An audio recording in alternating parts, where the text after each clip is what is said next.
Hey everybody, Brad Greenfield here again for some more Excel 2013, talking about some printing, some additional printing options that you may have. And we all know that printing in Excel can be a little difficult to navigate with, it's hard to tell how wide our rows or our columns are getting, and if they're all going to fit on one page or if it's going to fit nicely and cleanly on two pages and things like that. So I just want to show you a tool that you can use, or a couple of tools that you can use here for your printing options. And there's a couple places you can get to them, but we're going to work with them right now inside of the actual worksheet view. So if I go into page layout, and then I click down here on this little expansion icon here under the page setup tab, I get this page setup dialog box, and there's a couple of things we can do here. We can change this to landscape on this front page here, change it to landscape, or we can also adjust some scaling.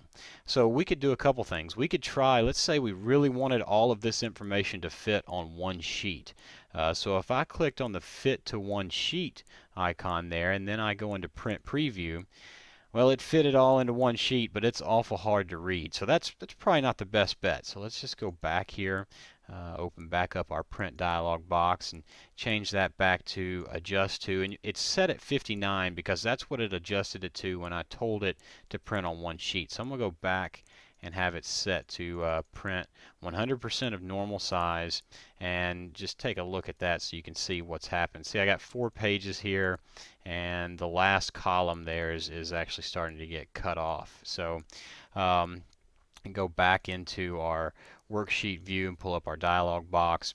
So that's you can work with your printing options this way. You can try to get things to print. If I scale this down maybe to a 90 and then take a look at it, we can see now we've got everything exactly the way we want. And that was just a good guess. I just got lucky. So you'll have to play with that from time to time to get it to do exactly what you want. So another couple things in this print dialog box that I want to show you. Obviously here is one of the main things you could do. We could have easily fixed everything by changing it from portrait view to landscape view, and then everything would have fit on there.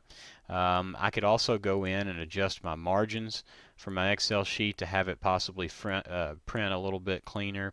I can change some header and footer. I can customize it in here.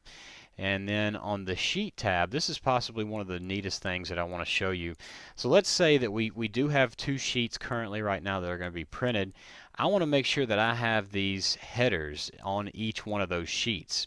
So if I go to my rows to repeat at top, okay, and I select this cell grouping selector, now all I have to do is tell it that I want row 1 to repeat at the top of the page. So I'll press this button again.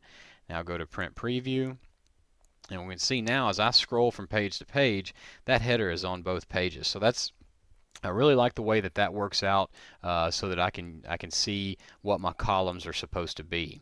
So I'm going to go back into my print dialog or page setup dialog box here and show you a couple more things. Columns to repeat at the left. If I had some columns over here that I had named, I could have those repeat. I can also tell it that I want it to print grid lines. So if I check that box and then go into print preview, now my grid lines are on the page. And you may like that, you may not. That's completely up to you. So I'll go back in and click on my page setup. So, there's a couple of options that you have, or several options that you have to really work in here. The most important to me right now, the rows to repeat at the top, and then maybe the grid lines. So I will just close all of that out. And I also want to call your attention here, also still in the page layout, we can tell it right now that we want to remove the heading from view. So I can take the heading off, or I can add it back, and by default print is unchecked. So that means it's not going to print the letter and number headings. If I check that and go back into my file and print, then we're going to see that all of those headings, the column headings and the row numbers, are all visible now. So that may be something that you like, and maybe something that you don't like. So I'll go back into page setting, and I'm going to turn that off. And the same with the grid lines. I can remove the grid lines from view and also remove them from print, and that gives me more of an idea of what we're looking at if we were to print it this way. I like it in view, and for this situation I'm going to leave it in print as well. So several options here with working with the page. Now I do want to go into the print preview section and show you.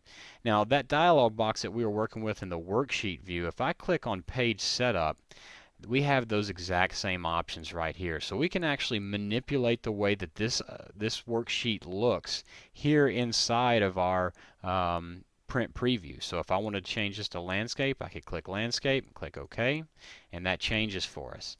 Go back into page setup, change that back to portrait, and then go into my sheet. I'm going to take the grid lines out and click OK. Okay, so now the grid lines are removed. So all the things that we could do at that worksheet view, you can do here. It's up to you to decide which one works better for you, but this is a really good way that you can try to get the printing options or the printing view exactly the way that you would like to have it. So that'll do it for this session of Excel 2013, and we'll have more coming soon.